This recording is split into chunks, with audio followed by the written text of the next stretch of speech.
je m'appelle Jérémy, j'ai 25 ans et je suis vendeur chez Orange depuis maintenant 7 ans. Konnichiwa, je m'appelle Asako, je travaille chez Orange Labs Tokyo et je suis responsable de l'équipe de service design. Le rendez-vous qu'Asako m'avait donné était un peu particulier et vraiment significatif du Japon parce qu'on avait rendez-vous au pied d'un énorme robot. C'était un Gundam, c'est un manga assez connu en France. Asako? Jérémy. Oui, bonjour. Bonjour. Enchanté. Comment ça va? Ça va et toi? T'as fait bon voyage? Oui, très bien. Quand j'ai rencontré Asako, je l'ai trouvée très accueillante et c'est vrai que ça m'a rassuré de trouver quelqu'un qui allait pouvoir me guider justement et me présenter sa ville. Ça m'a mis à l'aise tout de suite. Ce que je voulais faire découvrir à Jérémy, c'est vraiment que la technologie ici, elle se vit plus qu'elle ne se voit. On est allé au labo pour montrer ce que nous on fait et le futur qui nous attend.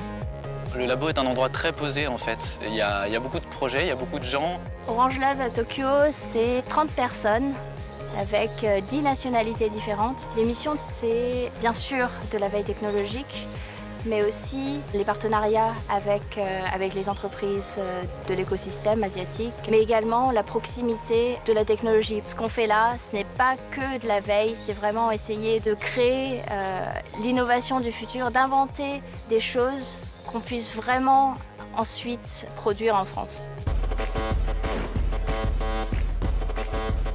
J'ai également rencontré Kazuki.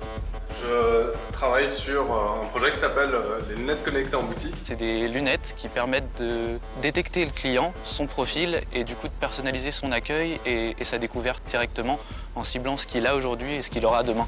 Ça y est, je me recroirai en boutique.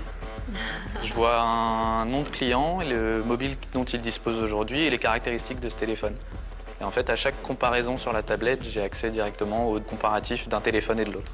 En tant que vendeur, c'est top parce que ça permet vraiment de trouver quelque chose qui est adapté au client et de se rapprocher au mieux de ses besoins. Donc clairement, on est sur quelque chose qui servira énormément en boutique. Le fait d'avoir Jérémy sous la main nous a vraiment permis d'avoir son retour d'expérience de vendeur dans une boutique Orange. J'aimerais bien te les embarquer si ça t'embête pas trop.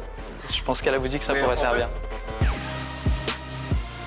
On a fait un petit tour dans la ville pour voir comment justement cette technologie est vraiment intégrée dans la vie de tous les jours des Tokyoïtes. On a vu par exemple un distributeur automatique qui reconnaît en fait la personne qui est devant, de quel sexe elle est et de quel âge elle est, pour permettre une recommandation de boisson qui est plus adaptée au goût de sa tranche d'âge et de son sexe. L'innovation qui m'a le plus marqué, je dirais, c'est dans les transports en commun.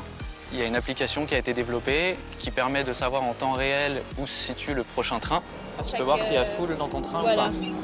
On aurait bien besoin de ça en France, c'est pas aussi poussé. Ouais. Et ça nous permet aussi de savoir quel wagon va être plus chargé en population qu'un autre. Et aussi, ça va jusqu'à la température dans le wagon. J'ai amené Jérémy à la Digital Content Expo, qui est une exposition de nouvelles technologies d'innovation qui ont été créées tout au long de l'année. Ce que j'ai beaucoup aimé, c'est le fait de pouvoir essayer les choses, en fait. Iron Woman.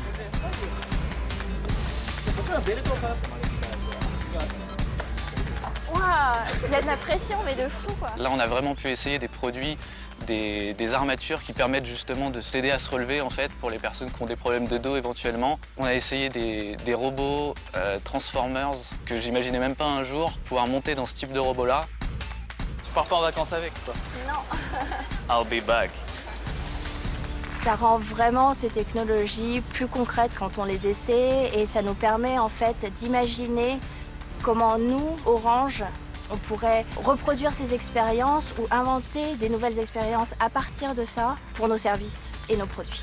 Ma sensation générale sur l'exposition, c'est vraiment un saut dans le temps. J'ai l'impression d'avoir voyagé dans le futur, en fait, de voir ce qu'on aura demain et de ce que ça peut nous apporter au quotidien en tant que consommateur, bien sûr, mais aussi dans mon métier, en fait. Merci.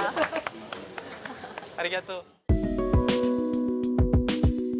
Le bilan de cette journée, pour moi, c'est d'avoir pu faire découvrir à Jérémy l'essence de la vie tokyoïte, mais aussi pour moi d'avoir un regard nouveau sur le Japon. Pour moi, Asako était vraiment une très bonne guide. Je rentre en France avec des valises sous les yeux, certes, mais aussi la tête chargée d'images, plein d'idées, plein d'attentes surtout de ce qui se passera demain et une belle rencontre dans le cœur et dans la tête finalement.